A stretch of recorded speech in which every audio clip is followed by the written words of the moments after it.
Wel, as 'n kind was ek nog altyd lief vir sport, maar teen die ouderdom van 8 kon ek nie meer die bal sien nie, so niemand wil jou kies vir hulle span nie. Toe moes ek maar hardloop, maar gelukkig was ek nog altyd lief daarvoor. Maar toe ek ouer word, het dit soveel meer vir my beteken. Dis 'n escape, tyd saam met die Here. Jy weet, om in die natuur te wees, laat my die naaste aan die Here voel. Jy weet, die een silver lining van nie kan sien nie, as ek gaan hardloop, lyk alles vir my mooi. Ek sien nie die dooie blare of die litter langs die pad.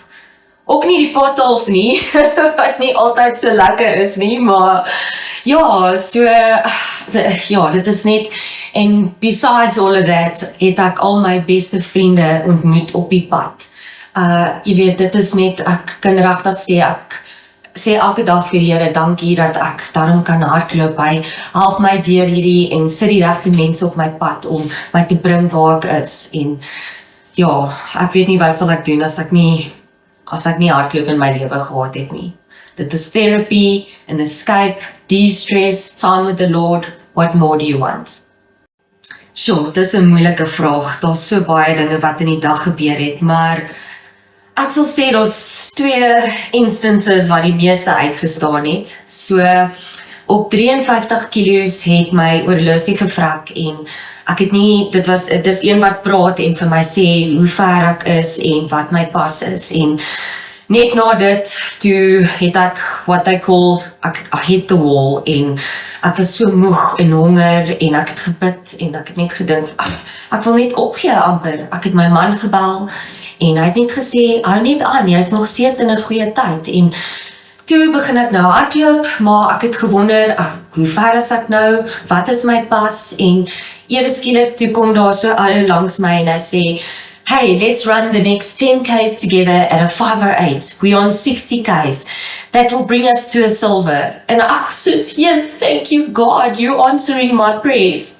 En toe sê ek vir die ou, what's your name? En hy sê toe, surprise! Toe kry ek, yes, dit was net daai intense oomblik waar ek besef, thank you God, you're answering my prayers directly. You sent me a surprise. So dit was 'n baie happy moment, en obviously die einde. Jy weet, toe ek daar op die laaste 100 meter het ek net gebid, asseblief, moenie laat ek uitpaas nie, of kan dit net oor die eindstreep wees. En toe ek daar oorkom en ek het net besef, dankie, thank you, I made it, I've done it, despite my challenges, I could do this.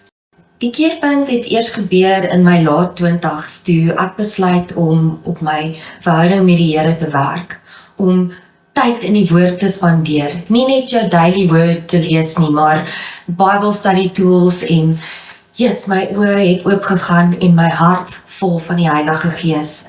Eendag het ek net besef, my disability is not a limitation, but rather a unique aspect to my life's purpose. Eendag na reis het iemand vir my gesê, you are such an inspiration, en in daai oomblik het ek het nooit gedink ek kan iemand anders inspireer nie. Maar toe dink ek, wat is ons grootste doel op aarde? Is dit nie om die Here se koninkryk te laat groei nie? So, as my storie net een persoon kan inspireer, nadat hulle die wonderwerke sien wat die Here in my lewe gedoen het, om hulle te lei na sy koninkryk toe, dan is ek bly dat ek nie kan sien nie.